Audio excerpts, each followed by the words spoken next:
Peoples of the universe, please attend carefully. The message that follows is vital to the future of you all.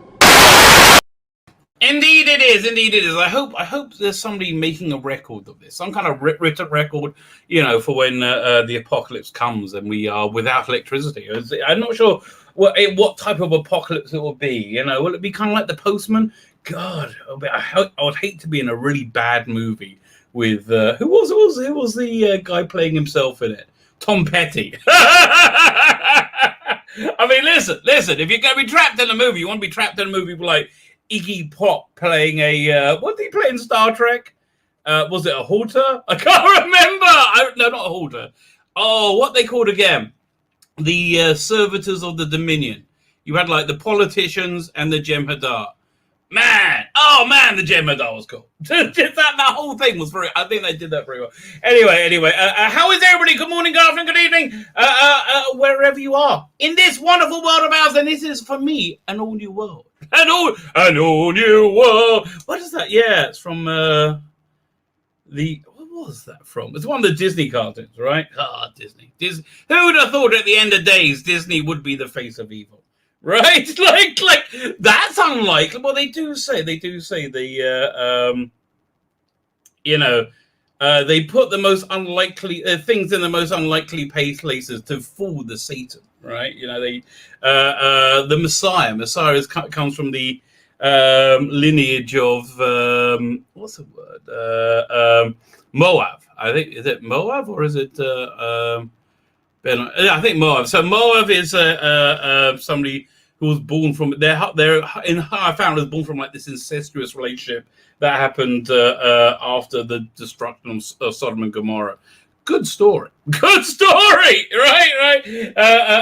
Basically, what happened was Lot and his two daughters escaped, right, and they thought it was the end of the world. They didn't think it was just Sodom and Gomorrah. It was everywhere, right? So they thought they were the only survivors, and they were like, well, I guess we got to repopulate the world. We just got dad. And they got him drunk. And the first night, because they both got pregnant. The first night, he was upset. So second night, they kind of say he knew what was going down a little bit. I mean, like, ew.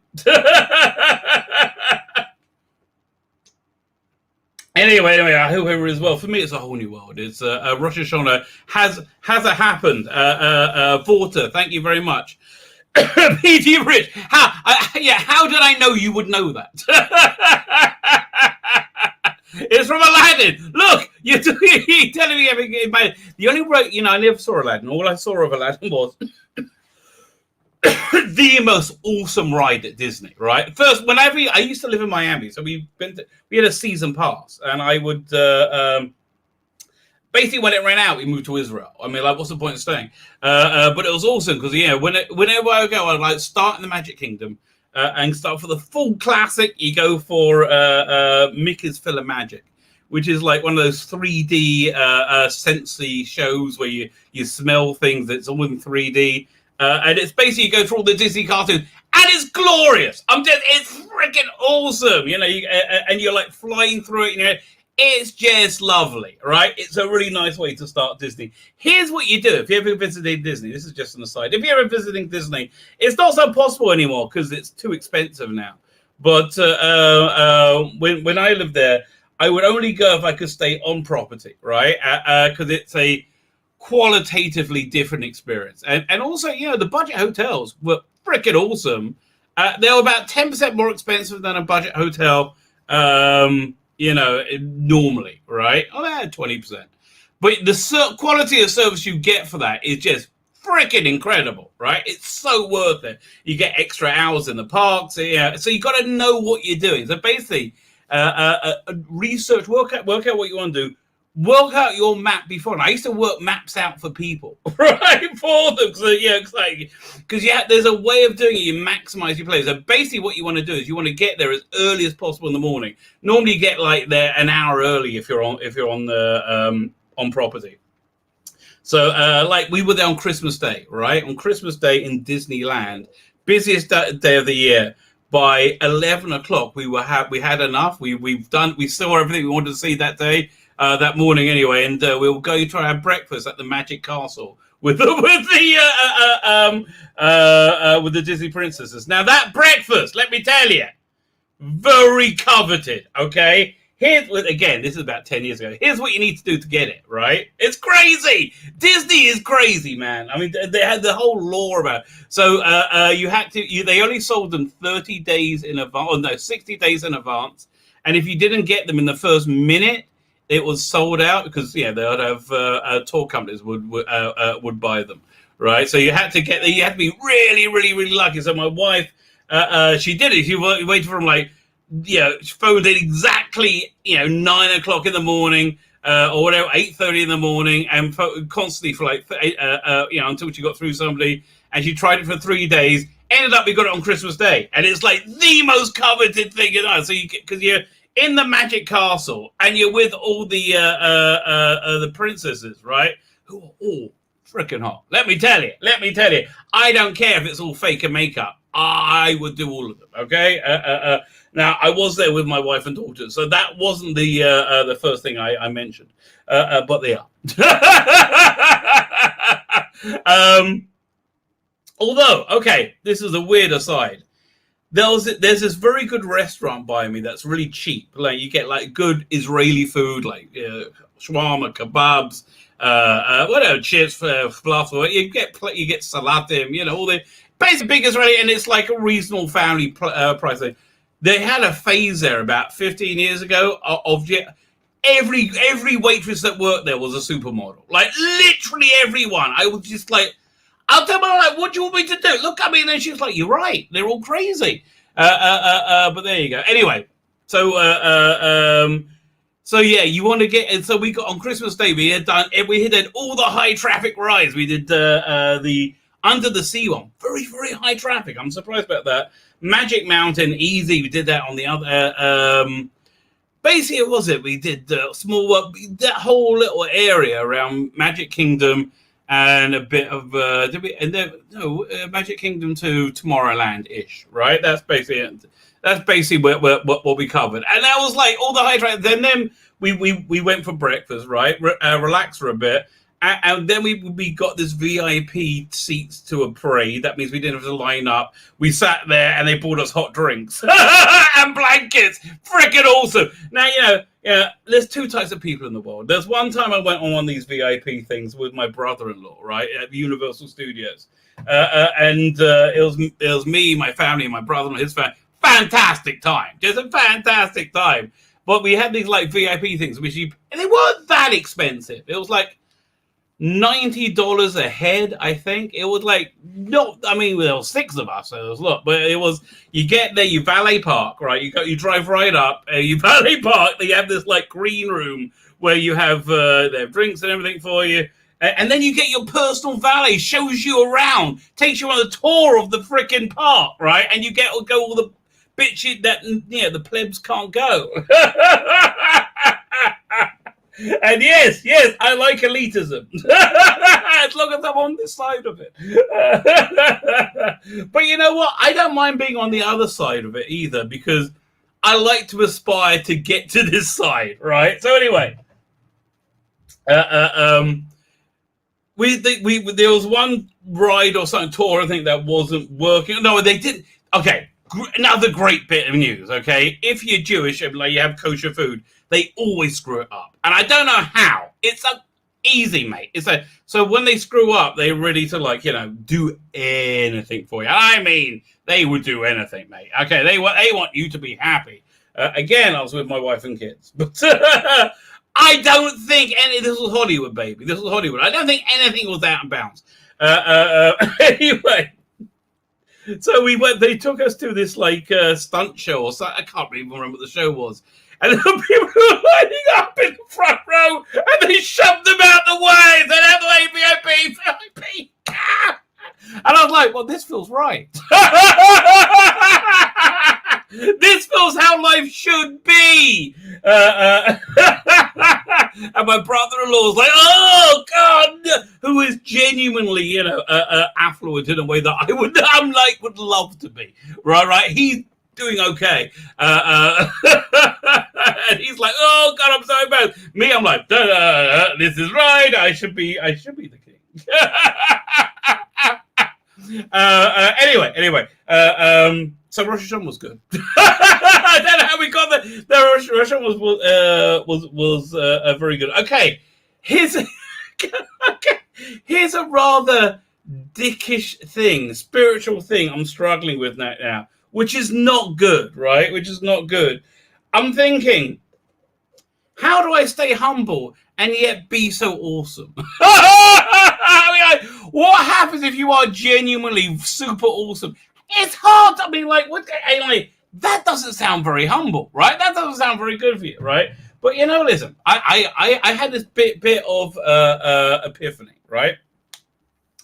I was kind of miffed that people have totally had my back over this whole thing that went down, which I think we can say at the end of the day, I won. I seem to be the last one standing. I guess I won. Anyway, so throughout it, I feel that people haven't had my back in a way I would have liked them to. I mean, they totally people came together. Okay, I'm telling you, I have no. But here's the thing. It's like they don't. We have differing values, right? This is what I found out. We have really differing values. Like for example, I was talking to somebody who was on the other side of the fence to me. But I know this person is actually very, very pious. Actually, I really do. He's like a really kind of like very gentle, very elevated dude. So I'm like, I just didn't understand it. So before Rosh Hashanah, I said, look, it'd be really nice if we can go b'shalom, but in peace together. But I think you are a bit of a naughty boy, right? I think there's things going on. And he was very nice. He came and sat and talked to me for a long time about it. And look, he said it's when he says he didn't listen to any gossip, I tend to believe him. Because again, that's the kind of guy. He's written a book on this thing. So I mean, whatever it is. But I told him one of the worst bits of it was that the gossip is okay, in Jewish law everything is black or white, right? It's you're going to hell or you're not, whatever. There's a lot, right? If you talk in a way that's called the category that comes out as gossip, it's like eating bacon. No, naughty, don't do that. No, do that. Now, it's not like you can't talk about people. You can talk about public events. The real core thing is if you have animosity to somebody, and if you want to be derogatory, if you're being derogatory, even if you're not saying it in your words, that's still the evil talk, right? That we don't like. So and people just didn't give a shit. I was like, but this is like eating bacon. Who cares? I'm like, what? So there's that, and then I think about this guy who was on the other side of the fence, and I have no disrespect for him. I think he did whatever, but I didn't say this because it will make him feel bad, right? So if the roles are reversed, right, and if I was in the orbit of people talking smack, right, about you doing this stuff about you, what do you think I would do? Do you think I'll stand up for it? No. And it's like that. People know that, right? Everybody knows that. It's like I don't give a shit. This is here's my basic problem in life. I don't give a shit. If God says do that, and He wrote me a book telling me what to do, I'll do it. It's like okay, I don't understand why they're not. So anyway, there was that. Those two issues, right? And it really was bothering me. And then I just realized, dude, I'm just awesome. Then it all made sense. I'm like, oh, I'm just awesome. Okay. Now, and I'm just saying, I did this as a math, right? As a math quiz. Well, I would do this in this situation. I guess this is just my value system, right?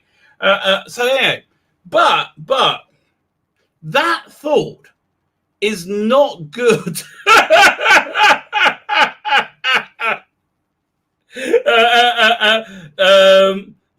is not good for a person's soul, right? It's like that. It's just so. I'm like, so that's my genuine question is, how do I stay grounded and be so awesome? So that was my epiphany of the new year. I think this is what people say normally before God hands their ass to them. So guess we'll see. Let me get to the chat. Whoa, I've been talking a long time. Okay. Wow. Okay. Fine. Good afternoon. Good afternoon, everybody. I hope all is well. Says Derek Manners. I am well, sir. I am well. Thank you for joining us. PD Rich is here. Hell chat, says PD Rich, and I echo your hell chat. Darren M says, greeting facilitation. Hope all is well. I do hope all is well for all of you as well. But honestly, actually, yeah, this is, and I really realized this when when my father was passing away, right? And me and my sister had a clash because we had differing values, right? Differing values is something I just wouldn't do, whatever. And it was bothered me, right? And I just says, okay, we're different people, right? It's like, but it's weird, right? It's okay. Here's what it is. It's weird because I feel like I should be the guy who's telling dick jokes, right? That doesn't seem like I should be like, a Charlton Heston guy with a star. This is not what I think of. I like to take the piss, right? Like what? Yeah, okay. Here. It's weird.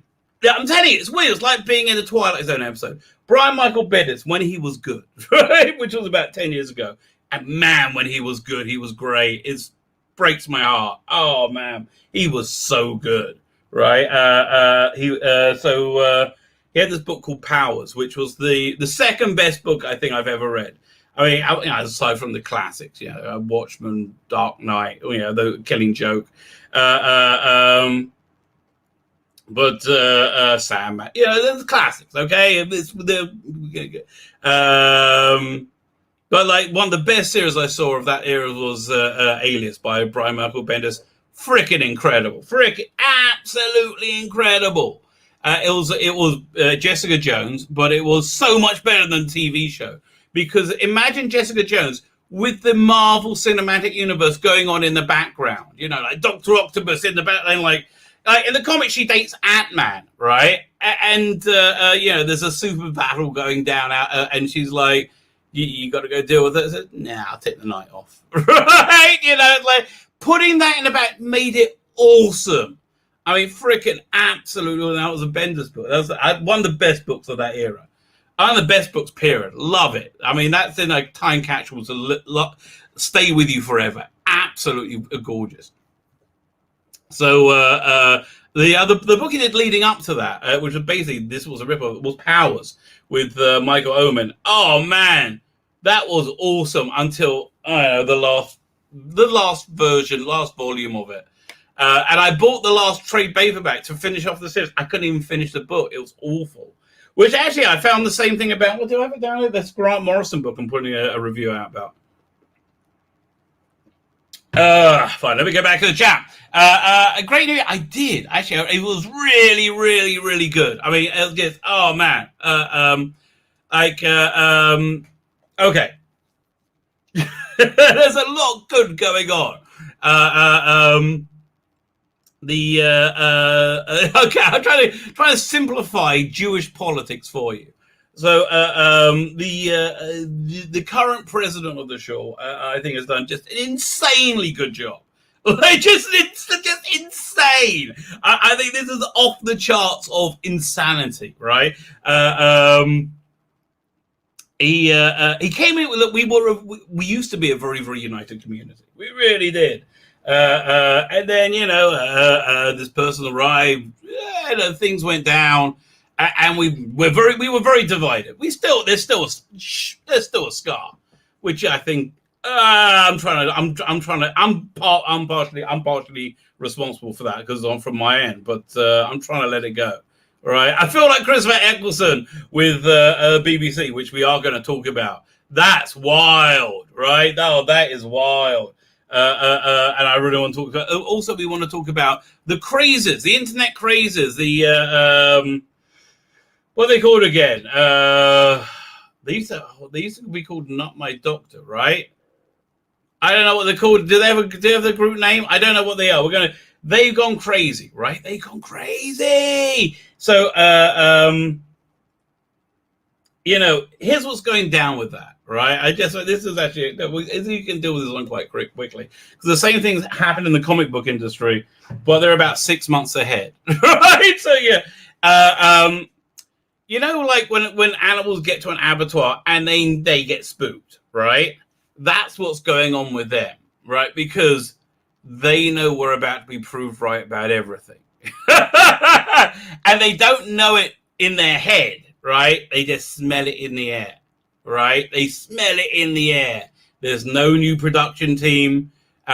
We seem to be getting a very 89-ish response. It's got to be radical change. We've got to wait for the right time. Might be a few years. Looking for the right formula. 5 years, mate. 5 years. If it's 5 years, it could be 50 years, right?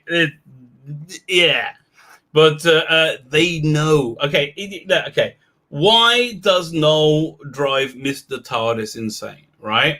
Why does he's got a channel for like 30,000, Noel's got like 2,000, right? It's like, or whatever, right? It's like not comparable, right? Like, why do I drive him insane, right? He by every metric that he measures himself by, he's a success. So why do I get under his skin? Why does Noel get under his skin? I'll tell you exactly why. Because Noel's right.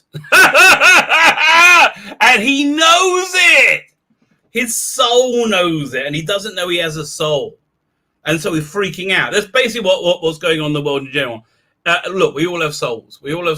And some of us know it, and some of us deny it, right? And your soul's freaking out, right? And so you freak out. Also, come on, let's be clear now. Everything they thought was going to happen under Trump has happened, right? Under Biden, everything, right? So they're freaking out. So they know Doctor Who's done. They know they've hurt Doctor Who. They don't know how much they've hurt Doctor Who. I think it's we got to get lucky to get it back again, right? That's where I think we are. We're going to have to get lucky to get it back again. Fortunately, there's a lot of people who would like it as content, right? So that's the only reason it might stay around, because having a franchise is worth it. It's valuable, even though it's been really diminished. It's very valuable still. They need to bring it back. They need to bring it back to what it is that people love, right? But the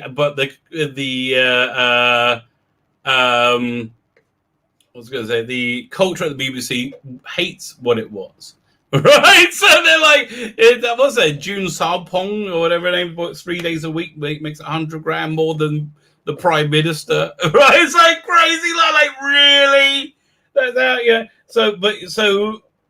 Yeah. Listen, they know if they just do one great Doctor Who special, it's back. That's the thing.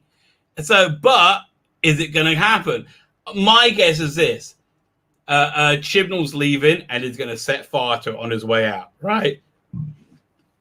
Call to rise the Chibnall era now in your head, right? I did it years ago. It makes your life better. It's not Doctor Who. Anything that happens is not. You know what's Doctor Who? And it's not even. It's not even like the ultimate best Doctor Who is. It's just really good Doctor Who. Season 12. I am Dr. Alex. Frickin', I got back to that. You know why I got back to that today? Because I'm not buying any shit from Big Finish. Here, I'll show you this month again. And I'll show you what I'm not getting. Okay, which is a lot of stuff. So I got more listening time, and I'm really enjoying it. I actually got to listen to an episode of season 12 today. It's called Season 12. Dr. Alex's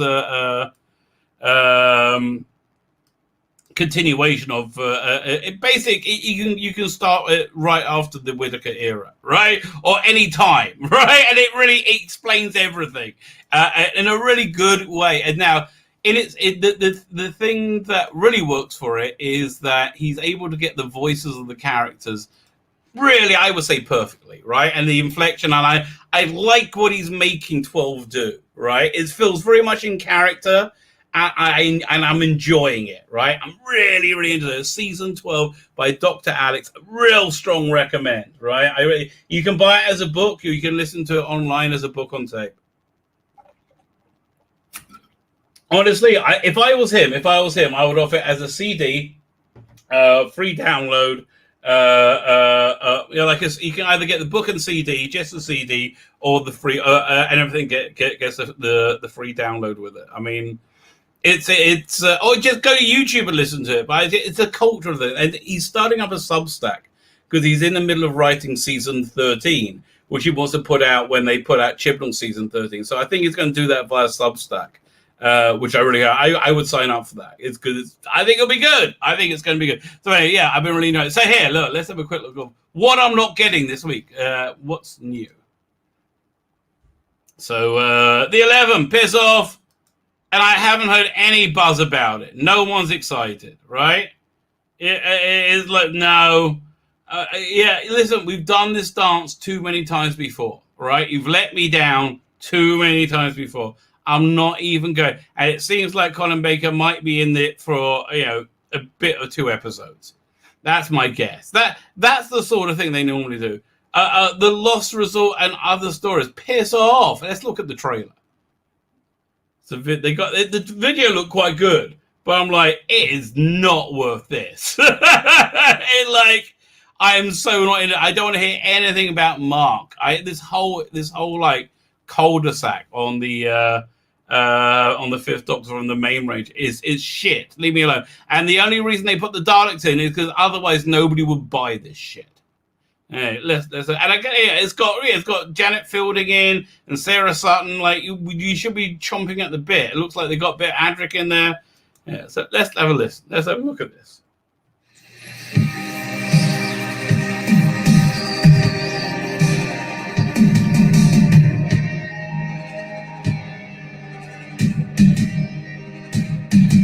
Okay, wait. I was there. This is from the 70s. These. I mean, it had more of a dub, but it's a bit more. These ones are more from the 70s. These TVs.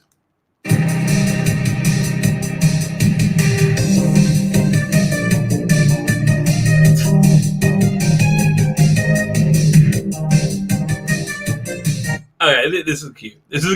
Whoever did this, they did a good job. This is cute.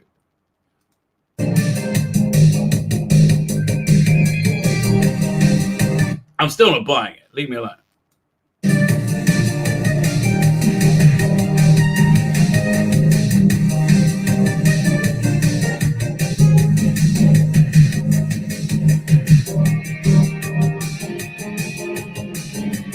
Yeah, not even Adric. No, you're not getting me in. No.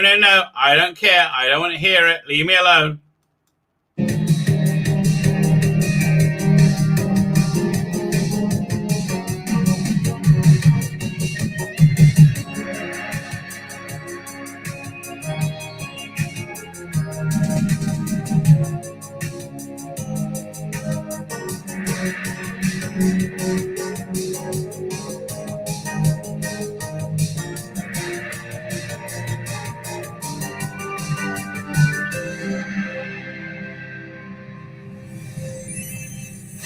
No, don't care. Don't want it. Well, let's see what the stories are. I'm still not getting it. No. It's like, actually, I think I read for these before. Yeah, no, I'm not interested. Reunited with the companions. Oh God, that was such a shit little detour, right? So what happens is somebody gets turned into a Cyberman and he has a wobbly and he ditches his companions and he goes on a series of boring 1-episode adventures for a long time, and then 2-parters that kind of mixed into the Time War, and it wasn't very good. It was confusing, and it never came together very well. In the meantime, on Gallifrey, the companions were having their own adventures. I think was it Gallifrey? I can't remember. Gallifrey is where they split up, and then they came back together again. And he's like, oh, okay, let's go. And they just went off it together. And there's this new companion called Mark, who's a ex-slave from what's it called again?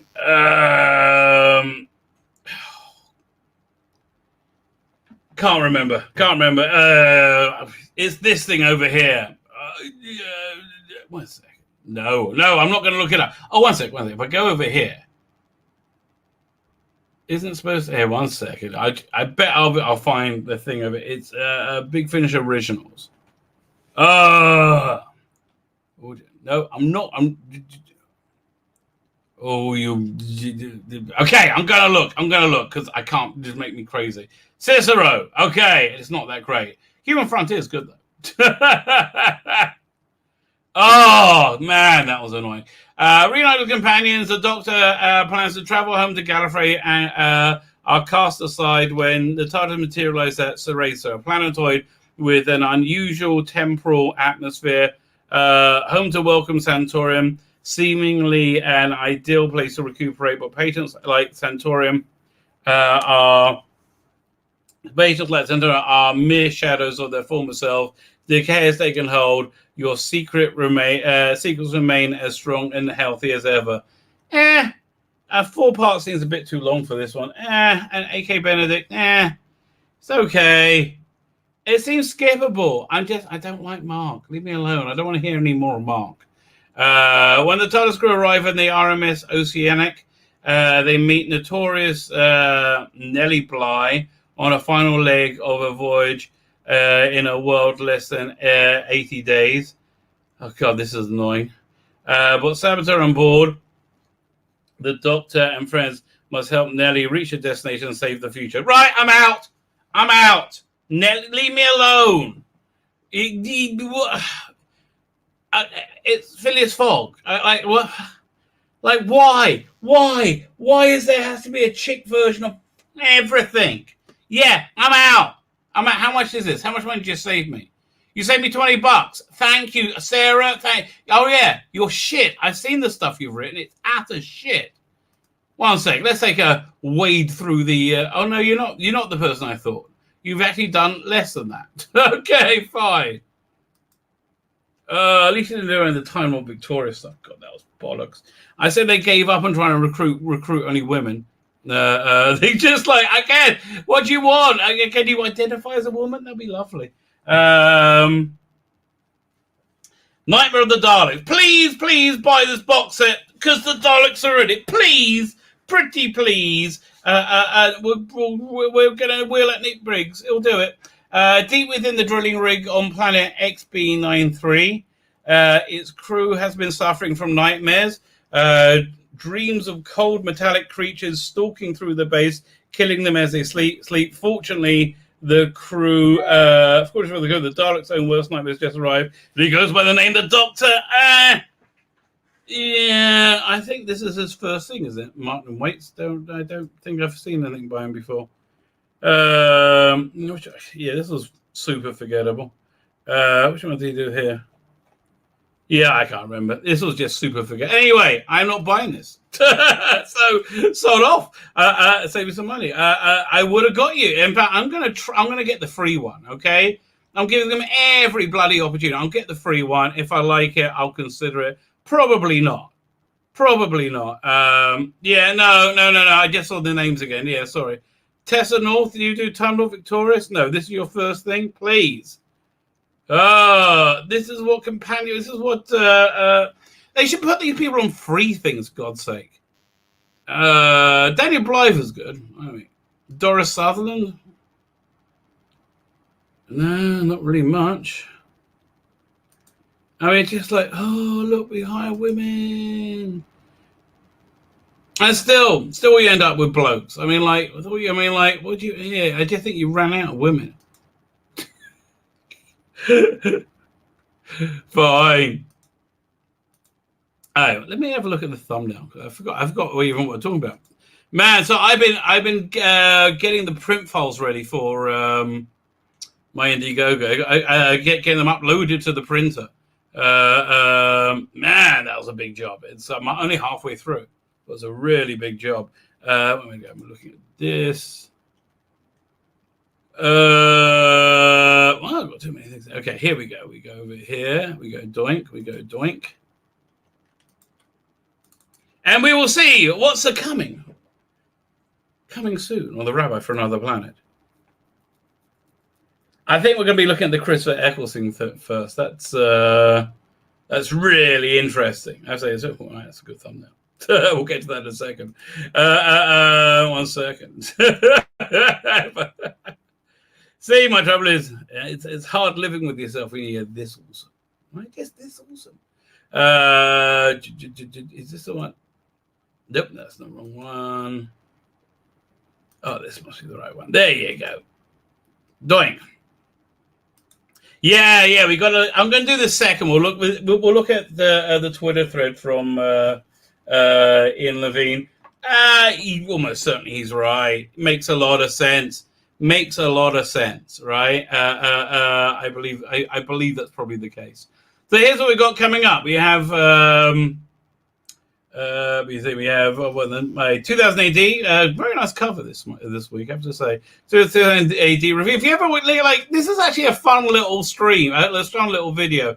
If you don't want it, go check it out. It's you don't have to know anything about 2000 AD. This is just me talking you through it and talking about what they're doing right and wrong. It's more what they're doing wrong. This is coming out tomorrow. Downtime. I've been wanting to do a review of this for a while. I've really enjoyed Web of Fear. Like, Web of Fear is just awesome. I absolutely adored it. So yeah, I remember watching Downtime. I remember quite liking it. It has not aged well. Sadly, it has not aged well at all. And then we're going to be putting out a Rumor Patrol video, basically using the same thumbnail. You from the BBC. Icky Thump, it's not my fault. We're going to be looking at both these things. We're going to do a review of Green Lantern, Intergalactic Lawman by Grant Morrison. Now, I love Grant Morrison, right? I like the Invisibles. I know a lot of people don't like Grant Morrison. I genuinely speaking do like his work. I'm not a mad keen on the superhero stuff, but I like his crazy stuff. I like his the Filth, the Invisibles. He's done some good horror stuff. I really liked his Fahrenheit 451. It's Brave New World that was on. I love that. I actually adored that. This is really bad, right? Oh, by the way, I also like Liam Sharp, right? Oh, this is really bad. It's a 6-issue, graphic novel. I couldn't. I got to the third part. I'm like, I'm done. So I'm going to review the first 2 parts, but I'm just done. Really bad. And I think it's indicative of the decline of the comic book industry, right? That it just doesn't matter. Like, the editorial is just checked out completely. It just doesn't matter. We got this Scream Rat as an article explaining how Chris Chibnall is the best Doctor Who producer ever. I haven't read this article yet. You're going to get my live reaction, okay? Thanks for the confidence. But I think I'm garbage. Yes, I know you do. Yes, I know you. And then, of course, the Saturday show. Saturday show is always fun. Oh, man. Andy Griffin looking smoking hot here. This is smoking hot. Only confiscated because Theyve says much less hot Michael Burnham compared to Andy Griffin. We have a lot of people on this week. We got Stefan Vallas with his book called The Veil Walker, which looks really good. That looks really, really interesting. And we've got this other book called Artemis Reanimated. So that's by Core Comics, Vic King and Velron Manticore, I think. So when it comes in, you know what? That's a pretty nice image. That will just hold on while I just say hello to the chat. Time Prophet is here. We had a 3-year apocalypse with Jodie fucking Whittaker. Yeah, we did, but I think it's over. You played the Vorta. That is correct, sir. Man, I must be behind. There we go. So Aladdin, okay. I thought Mohab had to do with Dickie Mo. I don't know what any of that means. Hey, what's up, gang? Says Mr. Jekyll and Mr. Jekyll and Hyde. The Horta is a rock freak. Yeah. Now, I have to tell you, I like the new special effects on Star Trek, right? The special effects on the Horta.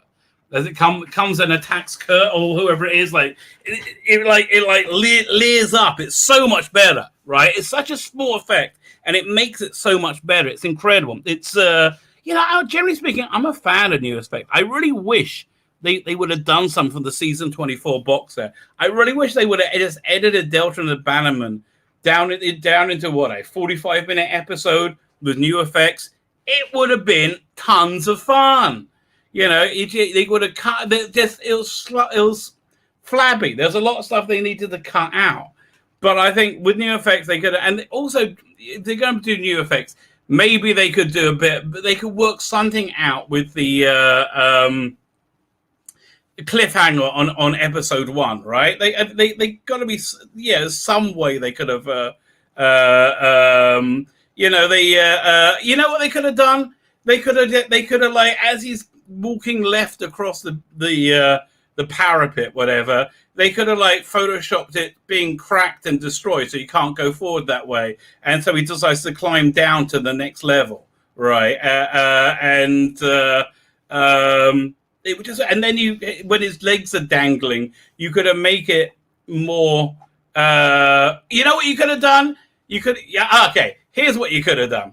You could have then have a CGI pebbles or rocks or something fall down and cause a bit of a landslide and smash the ledge away that he was going to be on. See, just with that edit, right, would make that cliffhanger really, really work. Now you got a great cliffhanger. Okay, so let me say it again, because I was thinking it on the fly. Fine. So here's what happens.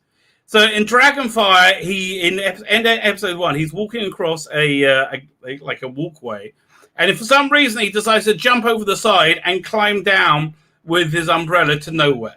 Doesn't make any sense, right? Doesn't make any sense whatsoever. So what they should do is he's walking along the runway, and then they Photoshop it. It's all broken up, so he can't go forward that way. So and there's a ledge beneath him, right? So he says, "Fine,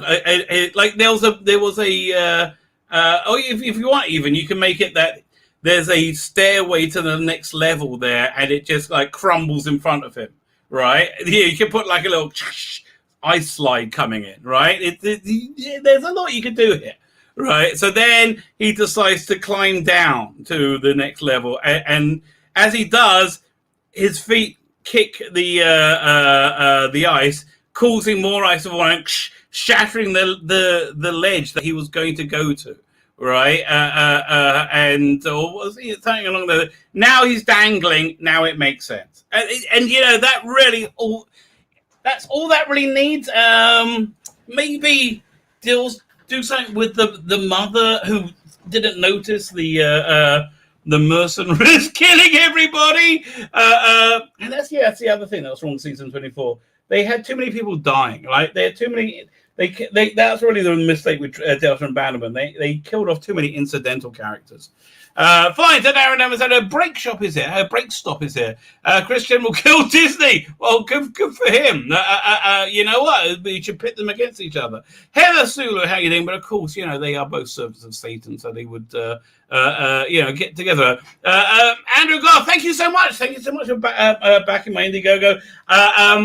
One book is now uploaded to the printer. I don't know where I'm printing the US copies. It's the cost of printing has risen a lot in the last few months. So now it costs like 45% more to print in the US. I'm going to either, if I print in the US, I'm printing with Kablam, who I printed with before. So I just got to do a little bit of jiggery pokery to get the file ready, but 90% there. But if I go, I wasn't planning on going with Kablam, but they're the cheapest option now. The print or if I print in England, it'll be ready in about a week from now. They say they only got like a week turnaround. So then I would ship them to Job Malin from England. Basically, I'm just waiting on shipping costs. I gotta know like if I get shipping costs from Kablam and shipping costs from Maxim in England, Mixam in England, I therefore know where is it cheaper to print, right? There you go. I got taste for TV production from Disney Institute. Oh, that sounds cool. I remember Disney Institute. Yeah. You showed you have to draw a cartoon.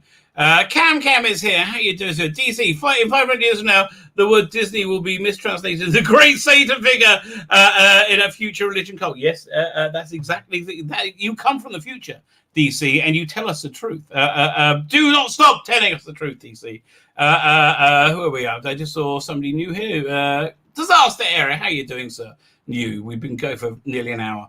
Tzvi Lebetkin, it's always good to see a band from different locations. Okay. I agree with you. I can't remember what you're commenting on, but I do agree with you. Can't we send Chibs and Jodie off in the Golden and Beach? That's where they deserve to be, says Joseph Schultz. And you're absolutely right. This is what's gone wrong with the world. We've let the B arc take over the bloody world. And where have they taken us to? The apocalypse is one of sheer insanity, right? Like, it's just absolutely out your mind. I thought Satan when I thought Satan was going to get control over this world, it would look a bit more like, the devil's advocate, very like, high level people. No, it's bewildering incompetence. It's that guy wearing the dress with the nails, working for the White House, right? That's who it is. That's what it is. That's the satanic world we live in.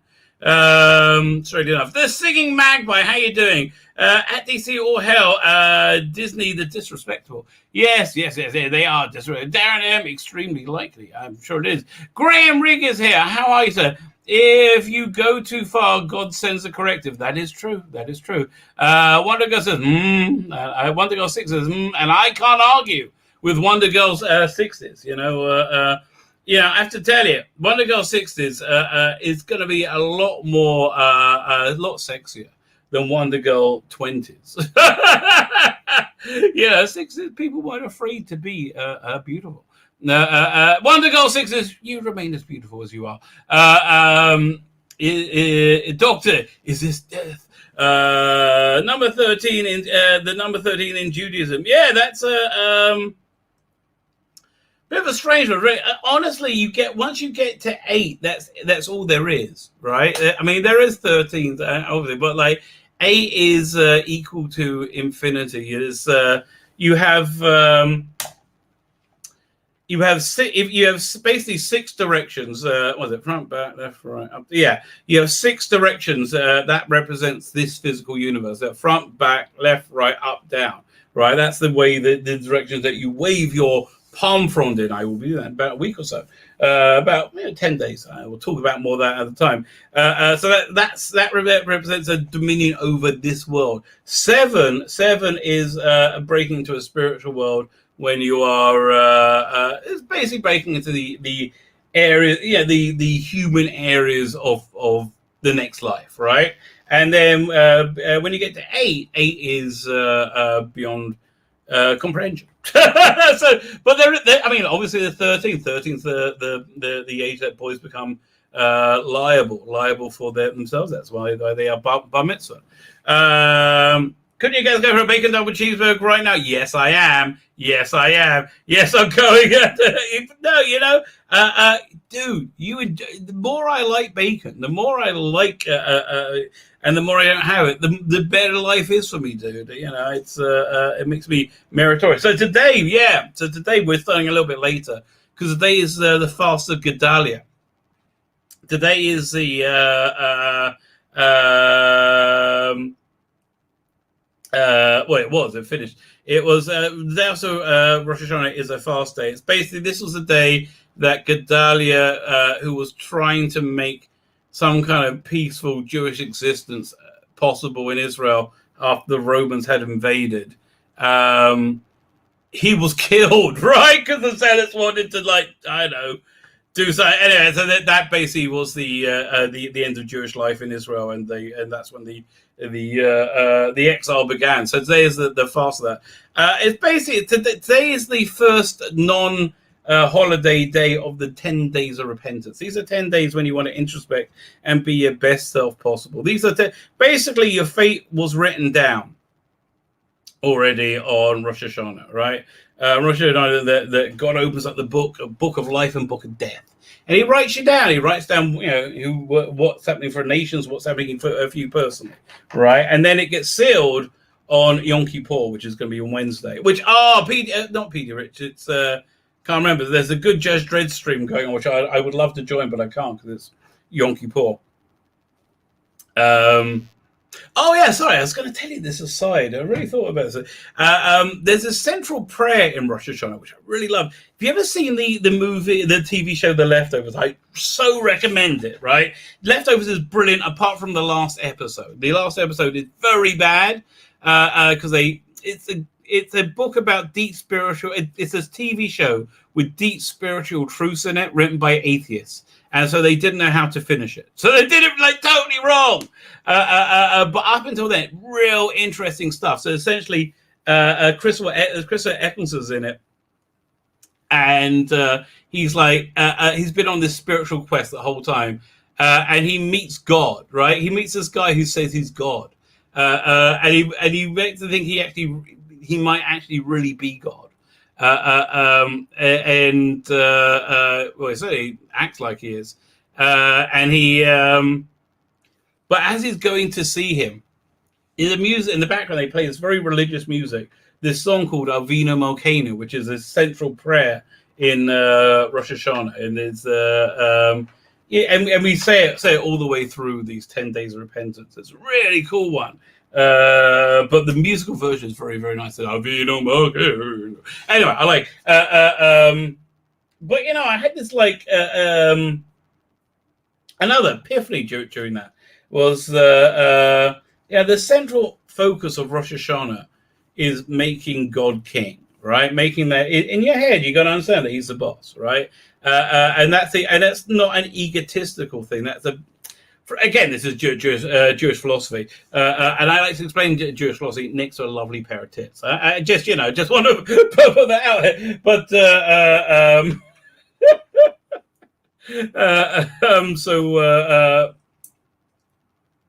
this prayer, Avinu Malkeinu, like God's essentially the boss, right? That's the point of Rosh Hashanah, crowning God king. And again, you do that because God doesn't need anything from you. God's omnipotent. You don't. Here's the thing: you're not really separate from God either. Anyway, it's a basic understanding of truth, right? That's because God created the reality. Reality is a reflection of God. Anyway, listen, I'm not going to get all that stuff now. Anyway, but it struck me that this prayer, Avinu Malkeinu, you go, my Father, my King, right? You go.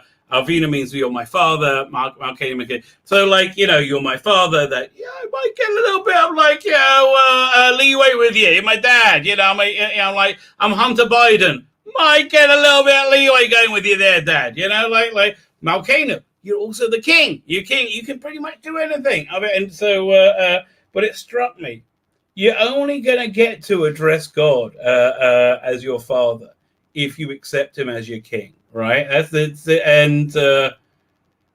thing. I really saw that people haven't done that in a surprising way, and it's surprisingly normal not to do that.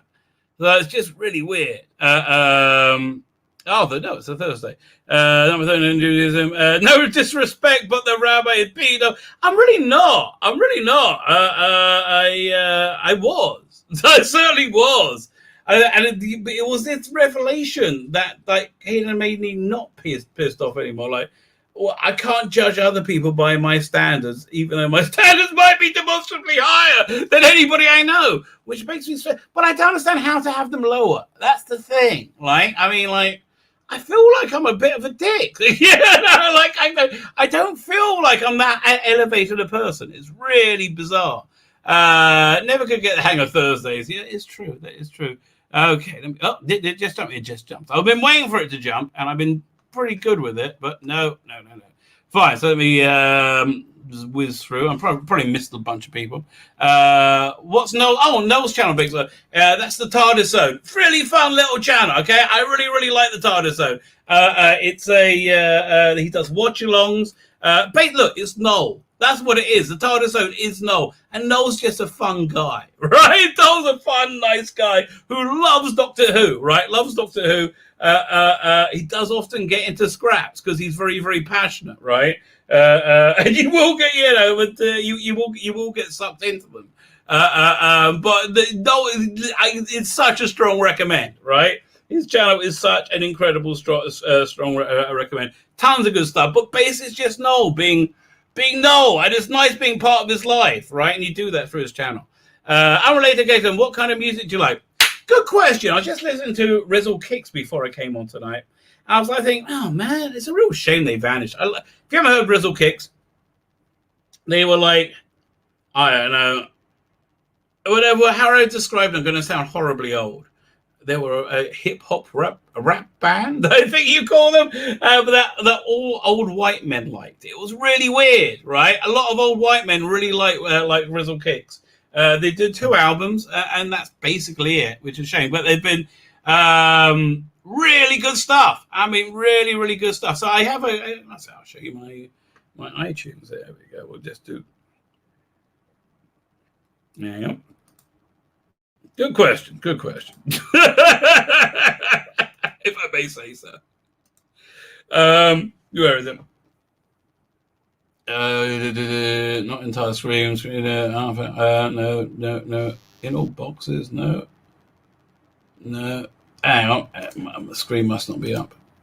Okay, fine. Now make the screen big. It's not showing up. Hang on a second. We'll change that to this. Now we do that. How's it not showing it? Oh, music. There you go. Fine. All right, let's okay, music. Fine. I'll just go through my iTunes quickly.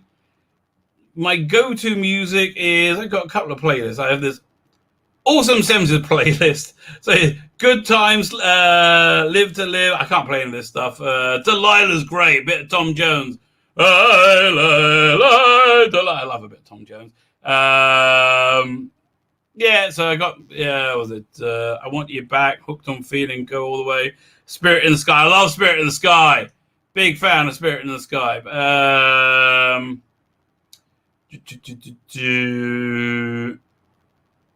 There we go. By the way, there's this piece of music here that changed my life. Right? Where is it? Some season 1 Battlestar Galactica. Oh, no, season 2. I think we're in season, so it must be over here. No. Season 2. No, it's got Epiphanies. No. Prelude to War, okay? I can't play it for you. Look it up on YouTube. There's a point in my life when I made a decision. I say, well, I can't go along with something, and that's the music was going on in my head, right? Where I was like, no, that's wrong. I can't go along with it. I won't go along with it. So that's a playlist I go to a lot. What's this one? Bit of Fiddler on the Roof. Always love a bit of Fiddler, mate. I do love Fiddler on the Roof. Well, you see it's on my playlist. Where are they? Invisible. Okay, Invisible music. So yeah, this is a nice collector mix. It's got the Libby's as arranged by Halby. I have no idea if I'm pronouncing that right. That used to be the British Airways music. Soundgarden, Outshine, Hans Zimmer, Mid the Chaos, Chris Isaac, Two Hearts, Austin Powers, Secret Agent Man, I don't know, Crossroads, Desmond Decker. Are you ready for a bit of Desmond Decker? Jim Morrison. I do like American Prayer. Let It Be. True Romance Theme. Yeah, this is a go-to playlist. I'm here Procol and Whiter Shade of Pale, Sick Bear Cold Current. I Got You, Babe. So that's the one I go to a lot. There's one more. What's it? Do I have that one called Counting Done? Oh, there's this one over here, Where is it? C counting to not. Do I still have that one? No, Mellow's the one I go to a lot. Where is this?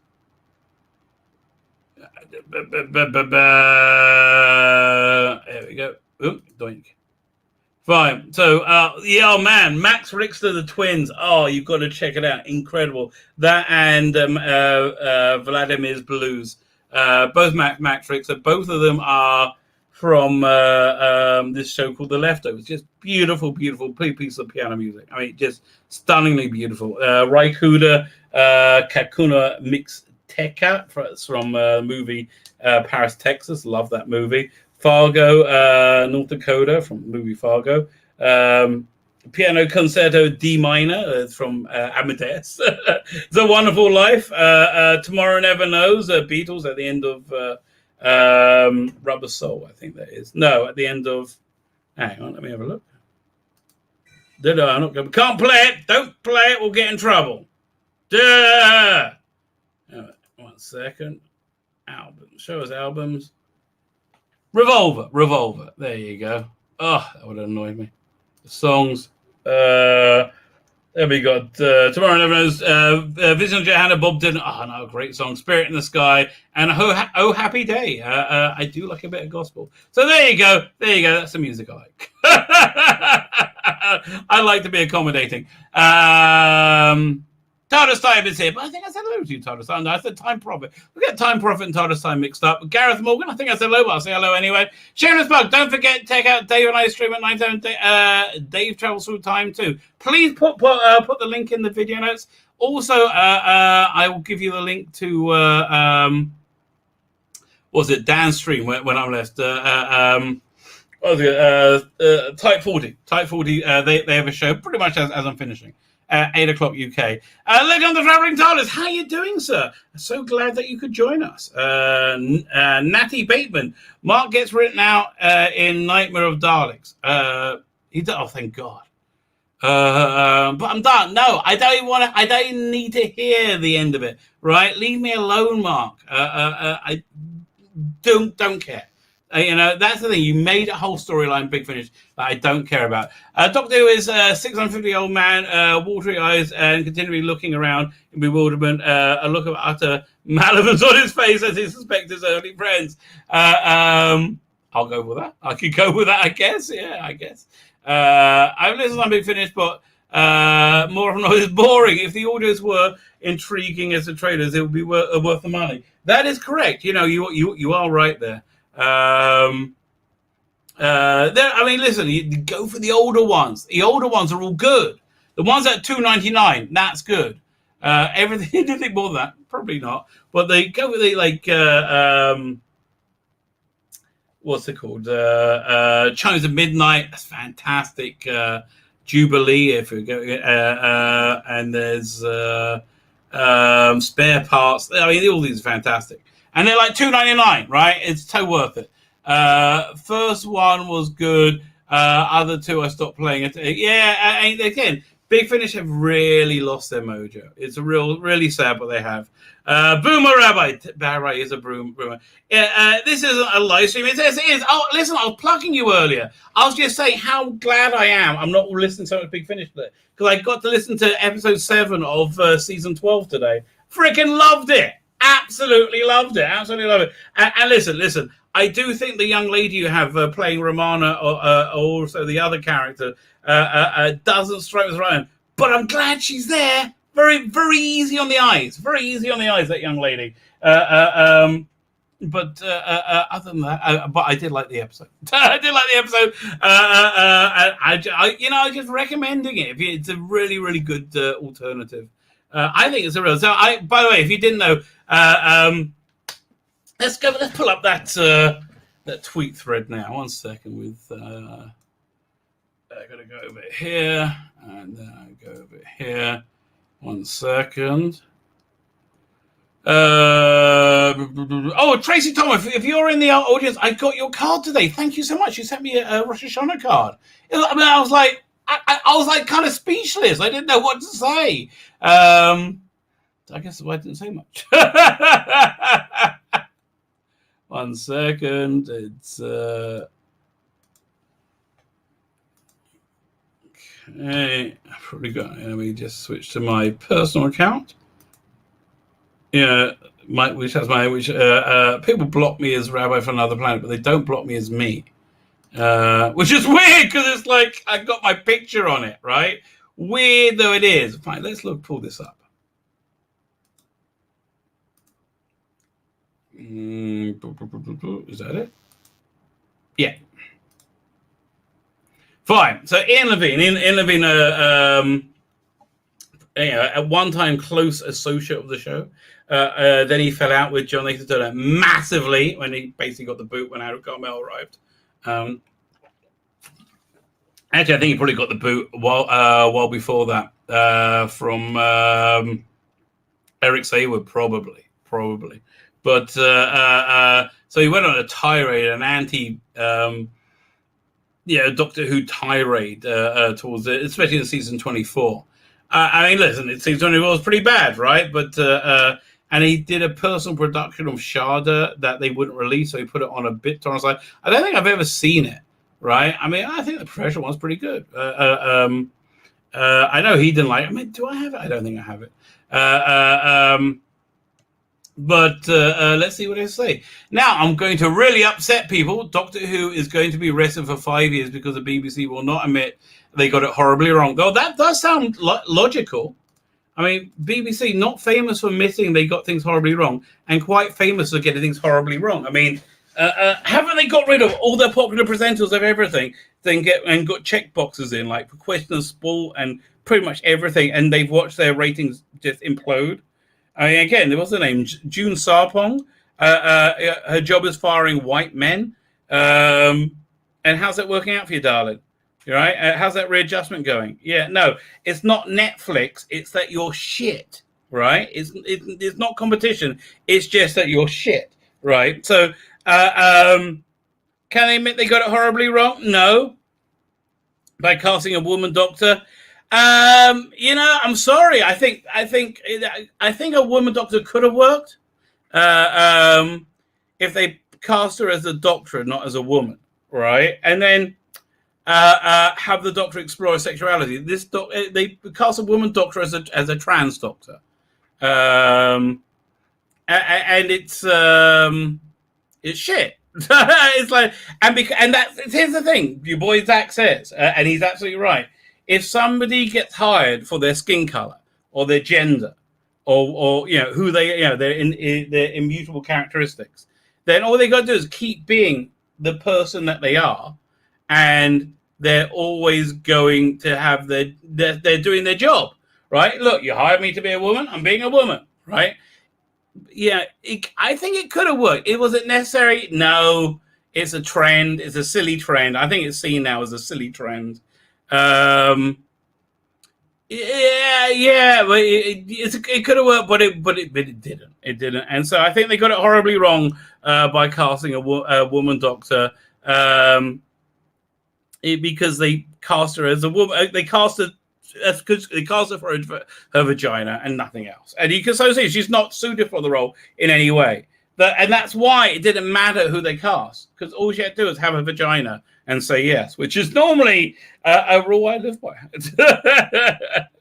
And hiring Chris Chibnall, the worst producer of all time. Not according to the Screen Rant, he's the best as ever, mate. Best as ever. Tragically, there will be no 60th anniversary special. I don't know. How likely is that? It's possible. It's possible. I mean, like they got to find somebody to make it, and I don't think they could do that so easily. And I think it's just going to be so reviled. I mean, like the thing coming, I think it's just.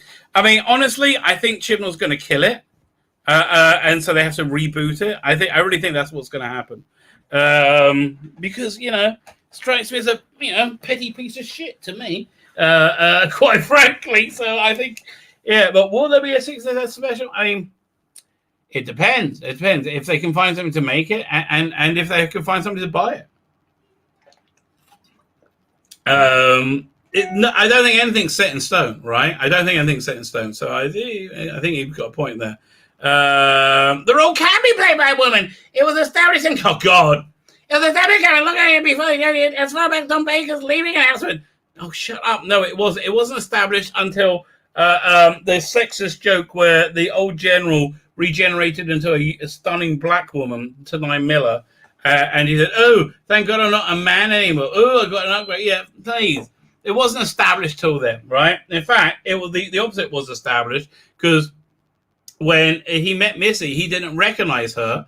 So, and it was implied because he changed sex. So there you go, Biss. Even if you don't like Jodie, it doesn't mean another one couldn't do better. The only rationale to your tweet is misogyny. No, it's not. I give you the rationale. It just didn't work. It's why women do. Like, what the hell is wrong with you?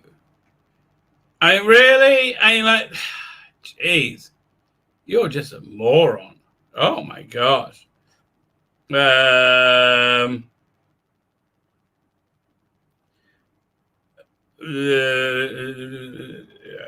What's this talking about? Okay, let's have a look. See what he said in Gallifrey Base. This is beautiful. I'd have to pre-record it due to this response, even if I didn't want it. I wonder what this is talking about. Sharda to be animated? It's all too easy to kick a man down. I made Sharda because I cared. I wasted 2 years of my life trusting and believing in Damhall's whims. I'm all too easy target for short-sighted, ignorant fans, Doctor Who fans who think they're internet warriors. Well, yeah, I have to tell you, he totally put his money where his mouth is, didn't he? Right? I mean, like, he made that Sharda. Do I have it? Let me have a quick look at my files. Have a look.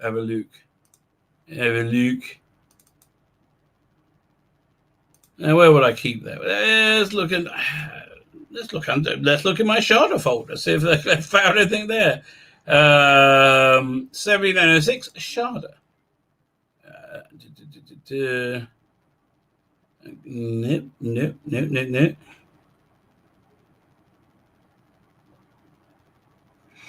No. Hang on. I'm going to search for Sharda. And you know what? I'll just go and look at a BitTorrent site, see if I can find it. Yeah, 1 second.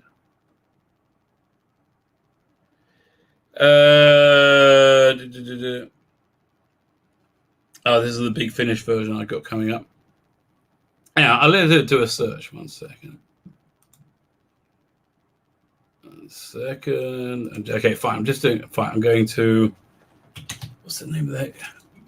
RARBGTOR.org. That whenever I want to get BitTorrent, I always go there. What I normally do is I have a subscription to like Disney Plus. So if I want to watch something, I BitTorrent it, because then I don't have to worry about it. So let's see if it's there. Sharda. No. Man, there's a lot. Okay, let's try Doctor Who Sharda. Blimey.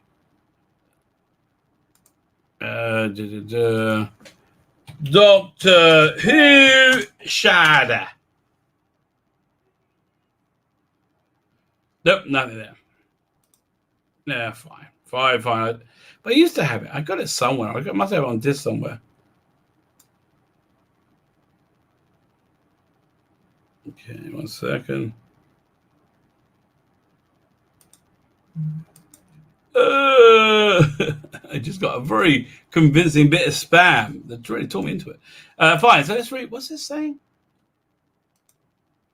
Okay, it's also easy to target, but they hopefully spout venom and criticize. I actually got off my ass and did something. You're absolutely right.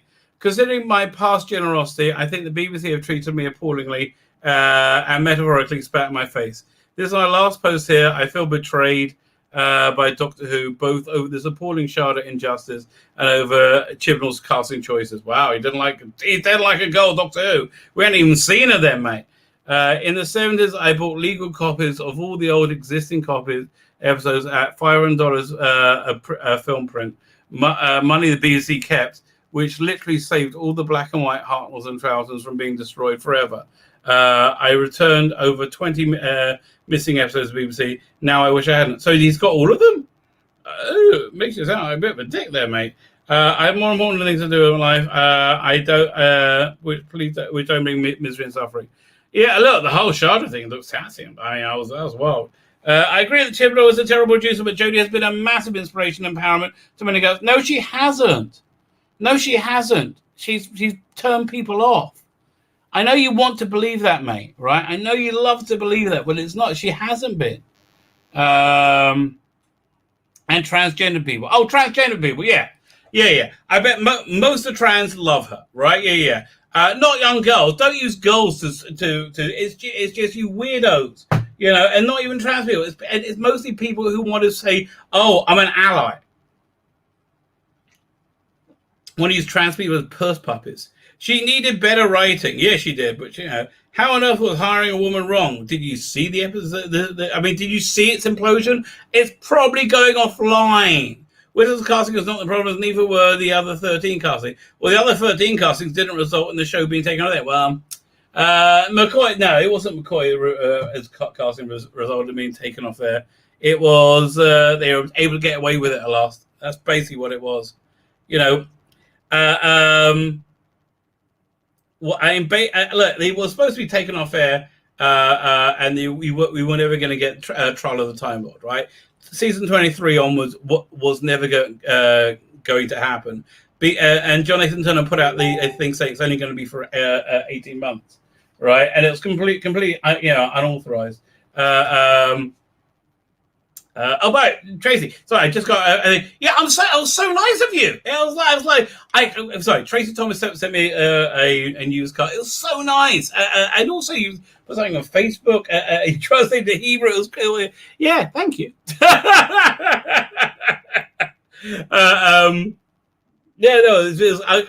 I got it, I was like, "What? Who could be sending me a card?" I had no idea, and then I was like, "Oh my gosh!"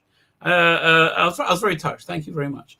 What was I talking about? Sharda, this guy wants it for it's transgender people, fine.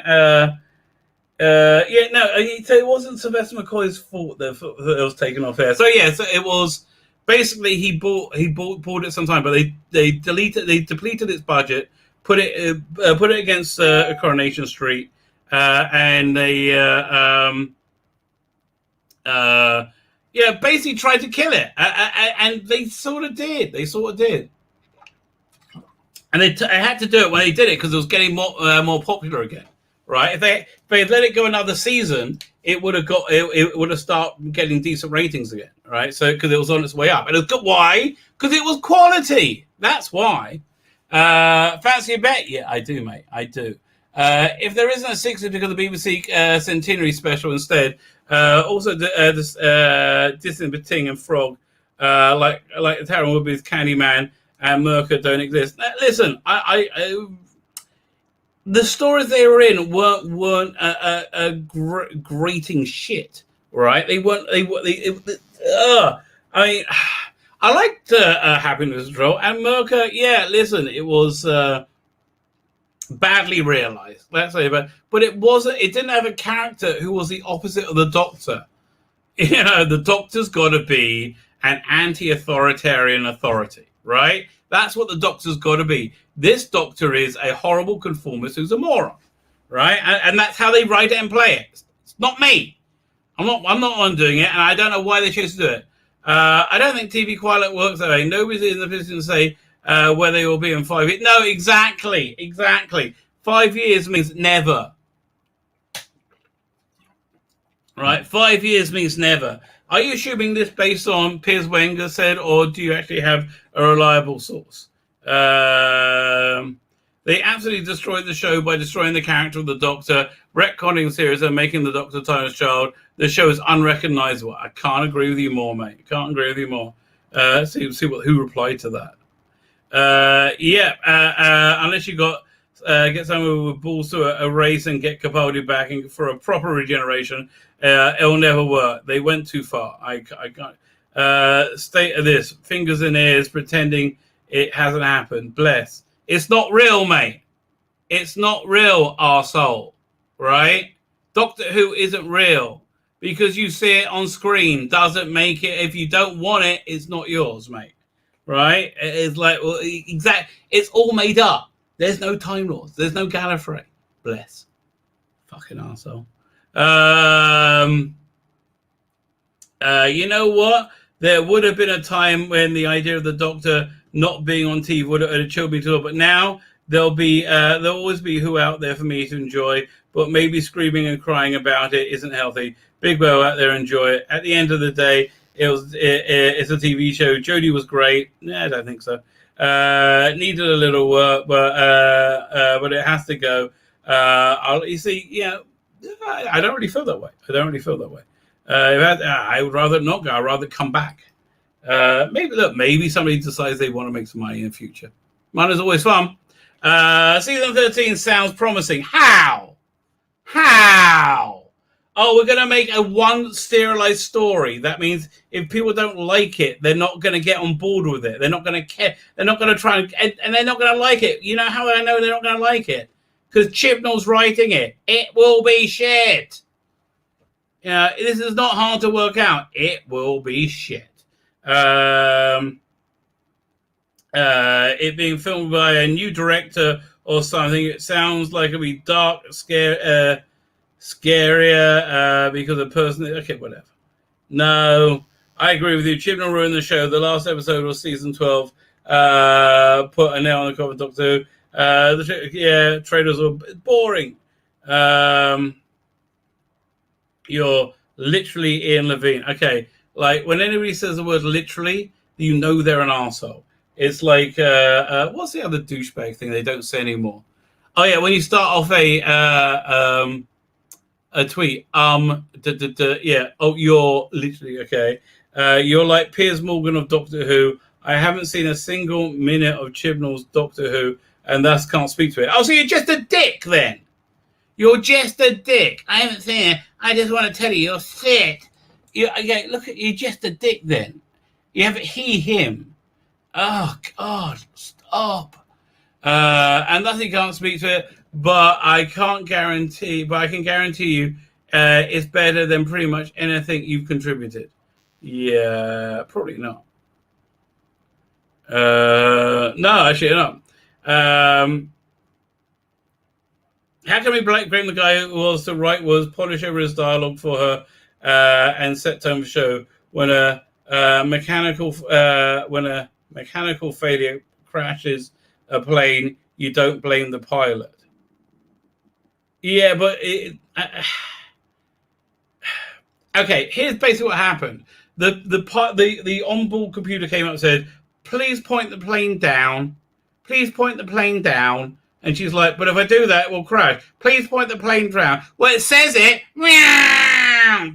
It's incredible. Although people just look at the labels. It's really good. That's, by the way, how if there was electoral fraud in the 2020 election, that's exactly how how they did it, right? Because you had all these claims of impropriety, all these claims going on. And then when they went to investigate them, the people said, "No, I've signed off on it. It's all okay. There's nothing to see here." But Botco said, "No need." And so I think these people were either partisan or they were scared they're going to get their house burnt down by Antifa or Black Lives Matter, right? I think one of those two things probably happened, right? That seems likely. So yeah, it's like for example, let's say when something is kosher, there's a little symbol they print on it, right? You have different types of kosher certification, right? So let's say you get a pack of bacon and you put that little kosher symbol on it, right? It doesn't make the bacon kosher, right? It doesn't make the bacon kosher. I forgot the chat. I'm still half hour behind. Let's get back to the chat. It's live at Dr. Alex. No. This is live. This is real. This is happening. He's asking. Time for can you use it to make a two-piece. I have no idea what you're talking about. I have no idea, but I haven't followed. Okay, I'm whizzing through it, baby. I'm whizzing through it. Yeah, but there are no surviving old Big Finish writers they could turn to. I guess so. I mean, like, wouldn't you want to see Gav Roberts do some Big Finish? They're such schmucks. They really are. They basically killed their own business because they had to have women write Doctor Who, because otherwise they wait, walking on Doctor. It's not a Jewish holiday. That was yesterday. Yeah, they had to have women working on Doctor Who, writing Doctor Who, because it hasn't been fair otherwise. Hey, it's not a Jewish holiday, ding-a-ling. Firstly, the days after the fast, and fast you can work on. Although this was the first fast I didn't keep all the way, right? It's a minor fast. And I was feeling really sick by the middle of the day. Like, I wasn't really up for it. So I didn't eat as much as I normally would eat on Rosh Hashanah, because I just can't do that anymore, right? I just get sick, right? So normally this is a very easy fast for me. But I got to the midday, the midday by Jewish law. I'm like, I got to have a coffee. I hadn't had a coffee for 3 days as well.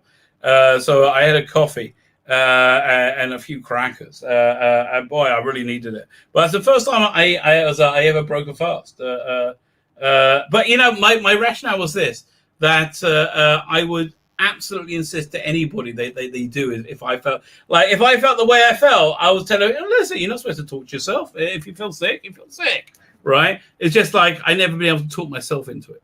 Julian S is here. Eklund is a professional, open about how little he cares about Doctor Who, but still say Jodie is his favorite Doctor because he's so professional. Matt, it's very straight. Listen, mate. We live in a world, right? We live in a world where somebody put on a monkey mask, right, and threw eggs at a black man because she thought he was a white supremacist and she wasn't. Right?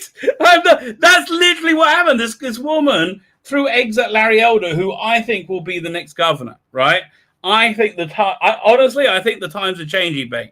I think he will be the next governor. If he is, it's a very good sign of California. And I really do. I really do think it could go down. And I think. It's because he's conservative, so they hate him. They called him the black face of white supremacists. Disgusting how they've smeared him. But yeah, look, we live in strange times, mate. Strange times. But listen, excellent. I will get to his clip in a minute when he talks about why he left. Really interesting. Really interesting. So we'll get the Web of Fear in German soon. The cover looks absolutely great, and they nailed the dub.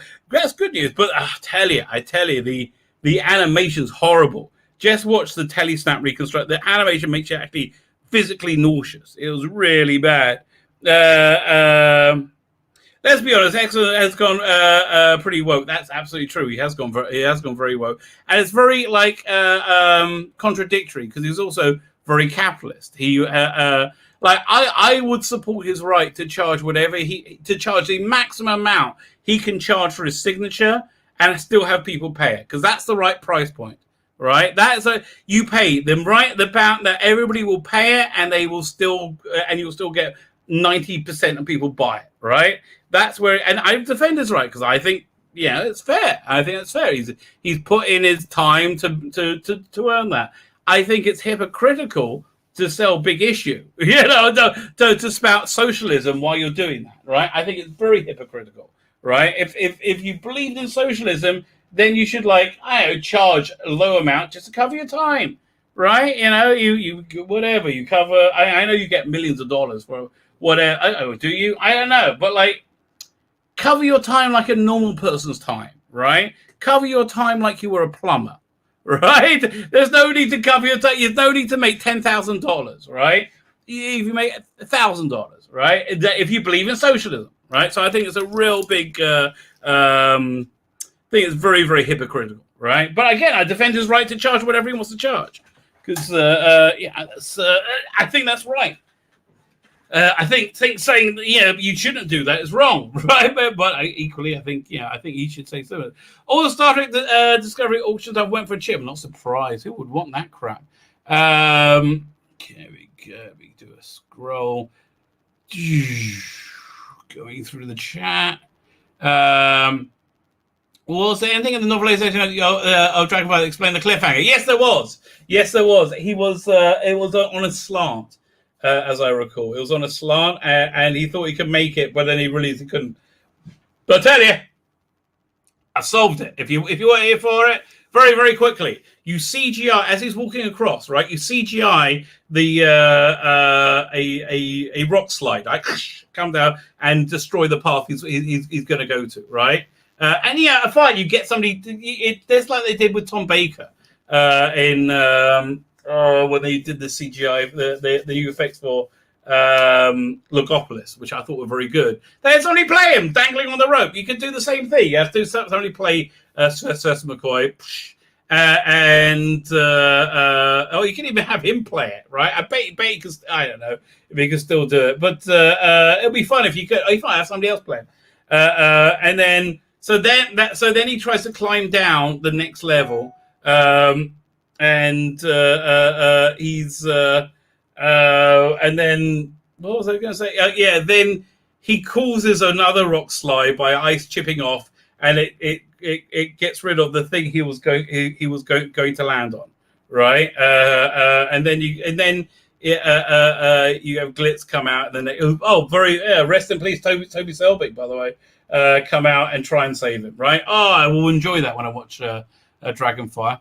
That will be the Biden effect, says. Yes, exactly. 45% is the Biden effect. It's absolutely true. Mark the Vicar, I was expecting a better than dumb leftists. No! Yeah, you were, weren't you? It's a shame this is how the apocalypse is going. Joyce Levine is here. Isn't Kablam the same company that allows some random intern to kill customers with bubble wrap or avoid them? Oh no, I use them a bunch of times, man. They give you a great service. Their work is always good. They do get recommendation from me, right? They totally get recommendation from me. And I'm getting more of these spam things. Interesting. Another one. Fine. Nothing interesting. Okay. Time Mechanic is here. I thought we had Time Prophet, Time Mechanic, and TARDIS Time. We're all here, baby. We're all here. We're all partying.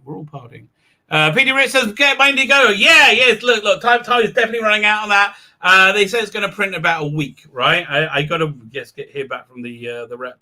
But I figured once I start uploading the files, they'll get moving, right? So I did that day, and I had to reformat them quickly, but I was able to do it on the fly.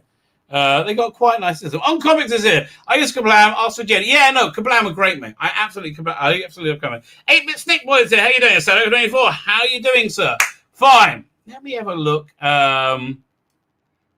for the Christopher Eccleston clip. Yeah, I really didn't have time to do much there. I was too busy here. I was really too busy working, YouTube. A second. I will check out that stream of Ozzy. That looks good. So we do Christopher Eccleston. Why he left Doctor Who. We'll do it. How do we filters? No. Go back. We go to upload date. Fine. That's the whole thing. I don't want a whole thing.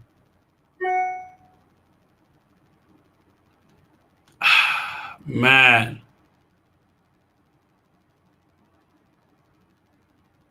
Okay, I'm going to whiz through it, see if I can find it. Okay, no, we don't. Go away.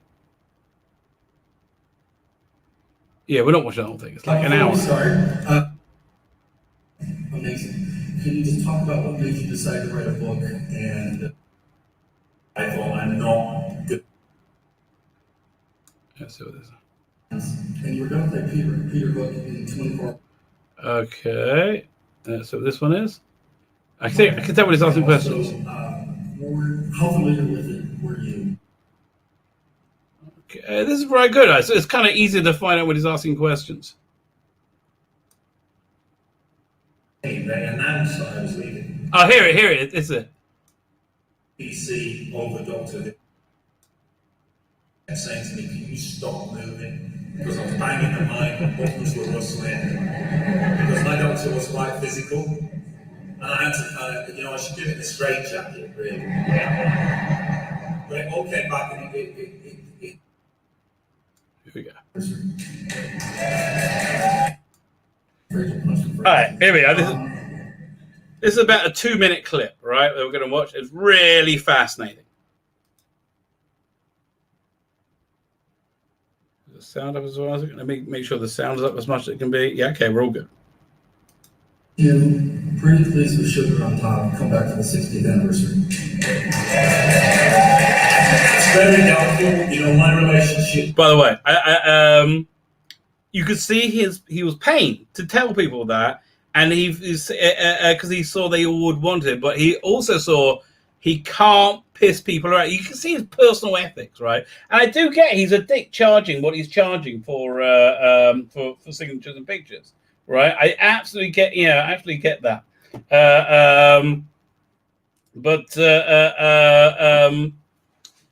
I still think he's got a real moral core as well at the same time. So I think he wanted to answer it straight away because he thought it was cruel to give people hope for something that they wanted. That's what I thought was going on. So he said, I find it very unlikely. BBC over Doctor Who is not healed. It hasn't. My feelings over BBC over Doctor Who is not healed. I get it. Listen, at the time, my revelation over Rosh Hashanah, over the Jewish New Year was, I'm awesome. and that makes me suddenly feel, oh, okay, so now I'd have to be angry with people for not being awesome, because who can be as awesome as me? Chris, mate, you just got to understand you're awesome, okay? That's the trick. I hope this never happens to you, but at the time of my leaving, I agreed with Russell that I would go quietly and respectfully, and I would look after the show. Yeah, I believe that. I believe absolutely that. Publicity-wise, in terms of publicising it, and then without saying anything to me, they announced that I was leaving. They didn't tell me they were going to do that. I was walking down the street, and suddenly I got quite a lot of aggression, and more important. Now, I think what he's going to say next is true and an excuse at the same time, right? I think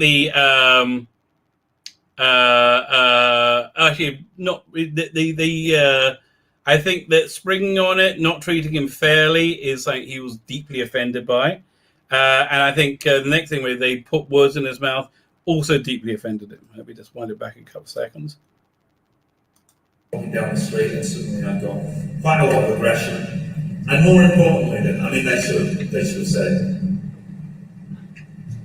they create. And you can see how hard this is for him to say. A lot of aggression, and more importantly, they should have said, they created a quote and they attributed it to me, which said I was tired. Now, the thing is about that, I found it too tiring. I didn't find it too tiring. I found it too tiring working with Russell and Phil and Julia. I didn't find it physically too tiring. When they said that... Yeah, boy, they must have... I wonder what it is that drove him nuts, right? That's the thing I'm always going to be curious about. What is it that... there's a real good docudrama there. About what is it that actually drove him nuts? That's an incredible book waiting to be written, right? Somebody tells the same story from many different perspectives, right? Wow, you have to wait till he's dead. It's like the John Nathan Turner book. Yeah, but it'll be fascinating.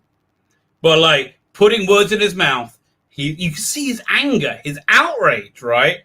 And it hasn't healed. Yeah, I can hear it. The producer reading that would go, oh, we're not going to employ Chris Eccleston because he gets tired. So it was a lie. Yeah, I don't like people lying. I hear you, mate. I do hear it.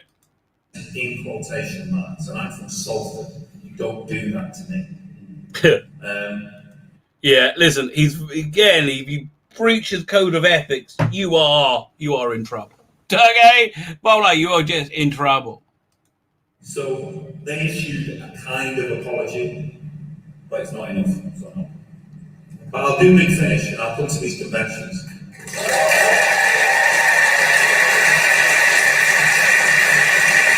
Yeah, man, it was just a real mistake. Here, I should give it a thumbs up. There you go. Go check J-Head. Let me share the link of it. It looks fascinating. I really should go through the whole thing. Cool. Here, one second. I'm going to put it in the chat. Doink. There we go. So yeah, that's why he left. Rested for. Let me see. Is anybody else talking about it being rested? Anybody might know anything? No, it's not. That's why they all freaked out. It's not too silly. This one was. Oh God! All these people should never be able to say the word, Yahtzee. they none of them should be able to say it. Yeah, okay, it's fine. Let's go bounding into comics. Oh man, I'm literally on 2 hours already. Whew. Okay, there's a whole new bunch of stuff here. 1 second. Oh, amazing. Should we do? I think I'm always scared to do a trailer reaction. Good, but I saw the teaser yesterday, right? And it looked good. I'm really psyched for Matrix Resurrections, right? Should we do a trailer reaction? But I see I can't get a copyright strike. I've still got one. I got one for another month, I think. So yeah, no trailer reaction. But I really want to watch it. I really, really want to see it. God. Marvel developed new agent superhero team of agents of Atlas spinning out as Shang-Chi. This is something I'm interested in. I like John Spates. I think I honestly like the Prometheus movies. Let's see. We've made Leah King's a female. For me, it doesn't really make a difference, right? This is one of the least important screen. Again, Starbuck always work. Dune screenwriter John Spates recently explained why Leah King's is race and gender swapped in the upcoming Dune film from director Denis Villeneuve. God, I hope they make a second one. That's all I want. It's going to be half the book. I'm so scared about that. Bounding Comics first reported Kings will be gender swapped back in July 2019, with Assel speculating that Sarah Duncan Brewster will be taking on the role. Our information will be confirmed in April 2020. Venom Fear revealed the first look at Duncan as the Leah King's character. Right, okay. In the original Dune novel, Frank Herbert was described as a tall, thin, long, sandy-haired and sparse, with eyes of fabulous blue, with a blue eye. Yeah, but still, he was further described as his long hair and beard were mussed, and blue eyes without whites were darkness under eyebrows. You can get this little. You can get all that with somebody female. I'm sorry. Heavy eyebrows. Herbert added a whisper sandy hair. Yeah, we get it. He's a bloke. Okay, he was a bloke. Now, Spates explained why this is a gender swap the character. Speaking of the LA Times, Spates said Herbert's novel is to some extent an artifact of its time. Everything is an artifact of its time. It definitely skews male. We don't feel that was completely contemporary now. The truth is, he's right. I mean, look, there's a push. I feel there's a going, which I resisted at first, for a greater egalitarianism within Orthodox Judaism. Now, to be clear, listen, Judaism does not offer equality of opportunity. right? Which might be quite shocking. But like, if with any a human system, you have to offer equality of opportunity because nobody knows who anybody is on a soul level, right? Again, this is in a perfected messianic age. There is no equality of opportunity. You get the opportunities needed for you to be great, for you to be the person that you need to be. And the opportunities for women aren't really that that much less, right, than men. It's just a general idea that how can I explain it? Modest is the wrong word for it. That like my oldest son is very modest in that like he doesn't like to show off. Now women obviously can make themselves look beautiful, but there's a fine line between self-actualization and making oneself feel beautiful, or however one wants to feel about themselves, and gratuitously attracting men because it turns them on. Right, there is a fine line between that, and both things have to be balanced. So because of that, there is not equality of opportunity. But equally, souls you're born into the opportunities that you need you need to be who you need to be. Let's say you're born into being a very wealthy person from generational wealth, right? Then you've got a bit of a hard climb to be a good person, right? Because you have the ability not to be, right? So, but anyway, as I said, there has been a more of a push for egalitarianism, and I was resistant to it at first because I thought it was a fashion thing rather than. But I think it's wrong. I think the world has shifted. Like for example, on Sabbath afternoons, they have the thing called father and son learning. It's traditional for fathers to go and study a little bit of the Bible with their son. But now it's become mother and child, like parent and child. And so one of the mothers who's more feminist than I'm comfortable with, but I'm very friendly with, said, well, it should be parent and child learning. And I'm like, yeah, I think they're right. I agree with them, right? I totally agree with them. Certainly, there is an old-fashioned attitude that women are lesser. Which was espoused by one of this mother's son's rebbes in their yeshiva and his rabbinical, which is really, I don't think there's really any place for that anymore, in my opinion. Anyway, so he's saying it doesn't give a, he's right. I do agree with him. What the reason why they've gone crazy is because there's a slither of truth. Nothing can stand with that. With there being complete falsehood, right? There is a slither of truth in all the nonsense that they say, but then they go insane. The miniseries with Alec Newman was great. I loved it. It was starred William Hurt was great as the Duke Leto Atreides. That's my favorite version. Right, be honest with you. So it's December now. He can of all the messages in the story, the message brought by Leading Kings as the planetary steward of prisoners of resources and necessarily building bridges to local communities to sustain ourselves going forward. All these modern messages, it seemed right to modernize the messenger. I kind of agree with him on this one, which is strange. YouTube No Cook has reacted to Space's comment. Probably not well. Right off the bat, as a fan of Herbert's books novel, I have to say I completely disagree with Space's thoughts on the cat regarding Frank Herbert's work being outdated. It's not outdated. It's just if he was writing today, it feels more. You know what? I kind of agree with him. I think it feels organic for Kings to be this black woman, right? Which is kind of like a demand of all these, everything being made nowadays. But it feels like in the world that they're creating, it feels normal, right? It doesn't feel pushed like Lawrence Fishburne as Perry White. It didn't feel forced to me, right? It felt like, he exudes everything of Perry White, right? So she looks the part. I hope she's playing it as Leah Keynes. That's my only concern. Leah Keynes. I mean, what's the name movie? The David Lynch movie really cast him well, I think, as what's his name? Oh man, great actor.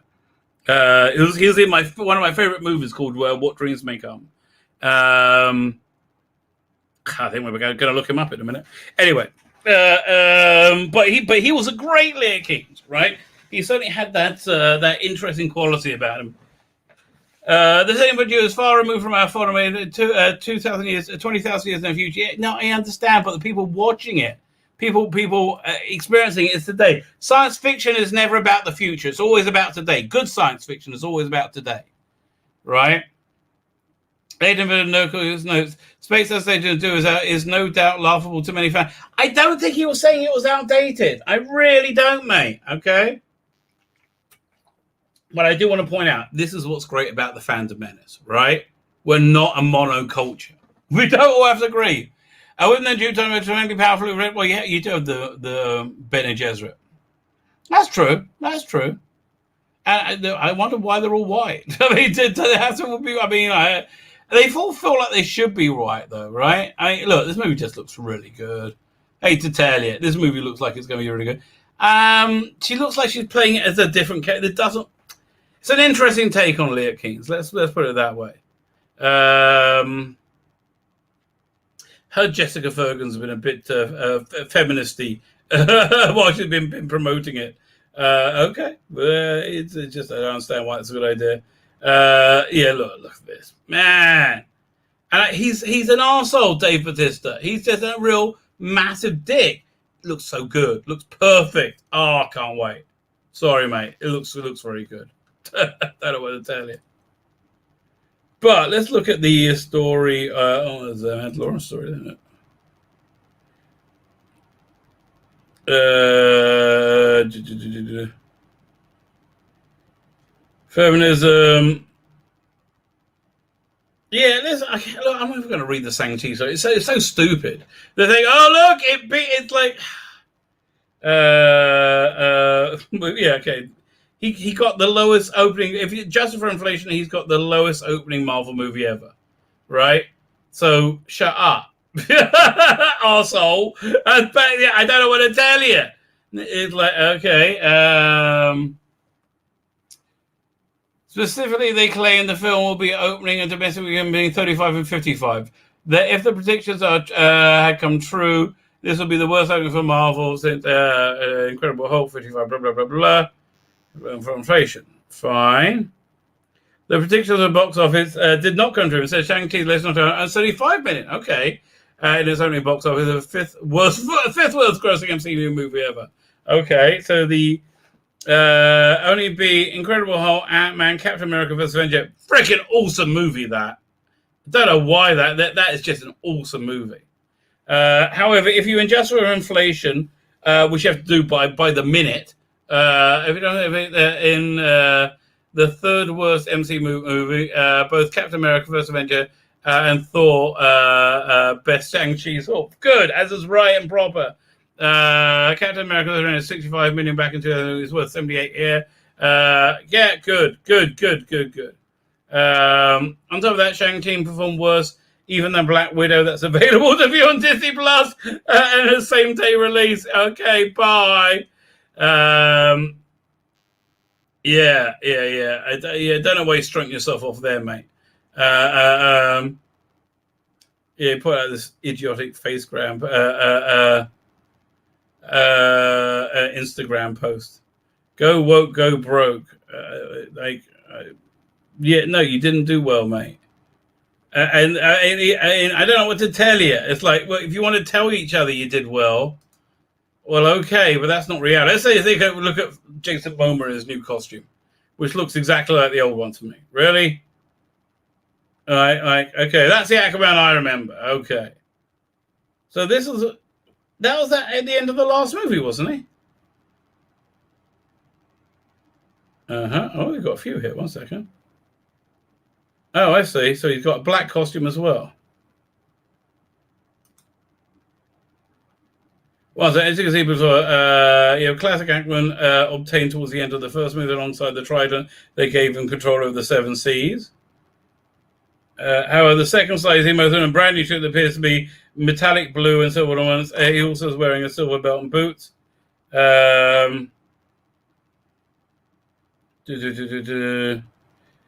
Lost Kingdom as a man has shared the image of Patrick's Ocean Master Orm's upcoming.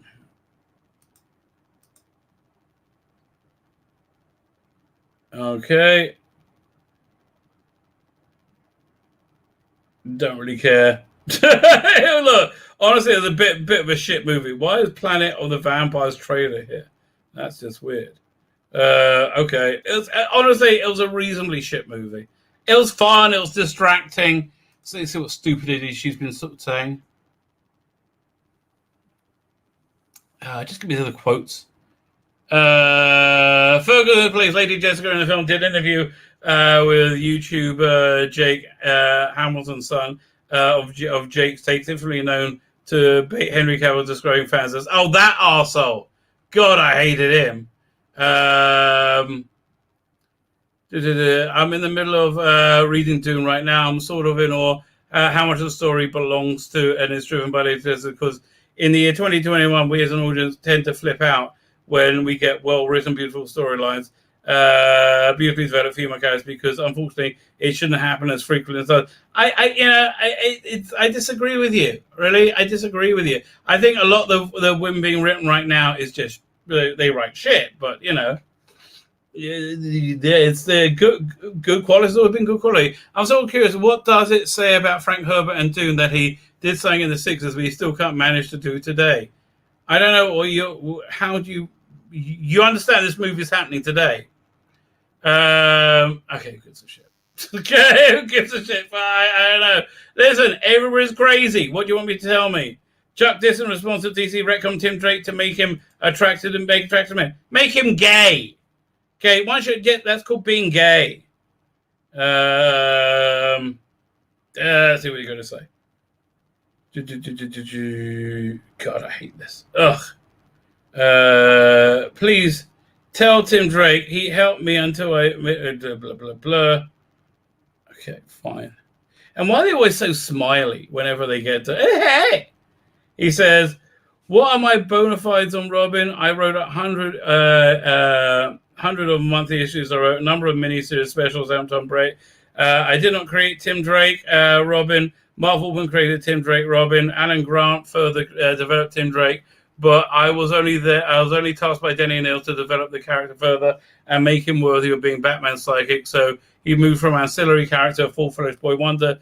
Dixon then went on to discuss, "Robin is an iconic character. He's been around forever. I'm not surprised what happened because this is what they do. It's disappointing more than anything else because they couldn't just create a new character that are leaning into the question that's existed for Robin's character since his creation as gentleman." Blah, blah, blah. Yeah, he's just basically saying they're arseholes. He's saying what we all know. They are arseholes, right? They are arseholes. Fine, let me find Dan's stream. That's the next thing. I want to leave a link for that. Oh man, I can't wait to see the Matrix trailer. I cannot wait. Let me see, where is it? I'll go to subscriptions.